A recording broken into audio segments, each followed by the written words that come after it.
औज़ुबिल्लाहिमिनश्शैतानिर्रजीम बिस्मिल्लाहिर्रहमानिर्रहीम क़ालल्लाहु तआला फ़ी क़ुरानिल हकीम फ़ी अय्यि ज़ंबिन क़ुतिलत। मुजाहिमानी भाइरों, मुसलमानों, मोमिनों, बड़े जी कयूर ऐं गैरतमंद क़ौम, असां तव्हां हिते इन जे करे बीठा आहियूं। असां इहो ई चाहियूं था पिया त दुनिया ते वरी हुसैन जो पैगाम हुजे, क़ुरान जो पैगाम हुजे। अॼु जेके मज़लूम पुठा विया आहिनि, जेके बेगुनाह बेदर्दी सां ज़िबह कयो वियो आहे, इहे कहिड़े जुर्म में ज़िबह कया विया आहिनि। असां हुकूमत पाकिस्तान खां इहा पुरज़ोर ऐं इहा अपील था कयूं पिया त जल्द ऐं जल्द इन्हनि जे कातिलनि खे बरसर किरदार फांसी ॾिनी वञे ऐं ताकी दुनिया ॾिसे त हुसैन यत ज़िंदा हुआ ऐं जेके बि यज़ीदी किरदार अपनाईंदा उन्हनि खे दुनिया में बि ज़िलत आहे त आख़िरत में बि ज़िलत आहे।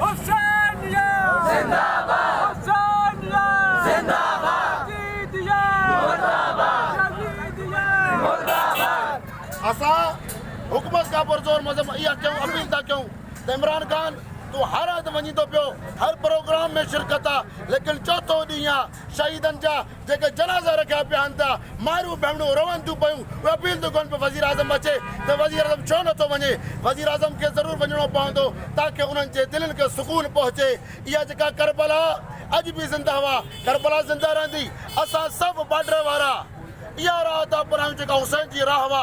असां इन जे करे निकिता आहियूं ताकी हुसैनियत आम रहे, यज़ीदियत जे मुंहं ते मोचड़ो लॻी वञे। मथा केरु दुश्मन चाहे त हुसैनियत ख़तमु करे सघंदो, मथा केरु यज़ीद जो पोइ लॻ चाहे त ज़िबह करे मां उन्हनि खे ख़तमु करे सघंदुमि। यादि रखजांइ, चाहे गोलियूं हला चाहे तोप हला, अगरि तूं असां ख़तमु कंदे त असांजे गोश्त जो टुकड़ो खणंदे उन टुकड़े मां बि आवाज़ हूंदी, या हुसैन या हुसैन या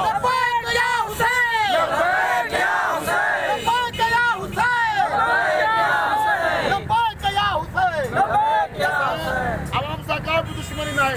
अपील था कयूं इन शहदा जे खून सां इंसाफ़ कयो वञे ऐं इन्हनि खे दिलि खे सुकून पहुचायो वञे ऐं वरी बि इमाम हुसैन जी अम्मा ज़हरा इन्हनि ते राज़ी थी पए। इहे लफ़्ज़ चई करे मां तव्हां खां इजाज़त वठंदुमि। वमा अलैना इल्लल बलागुल मुबीन।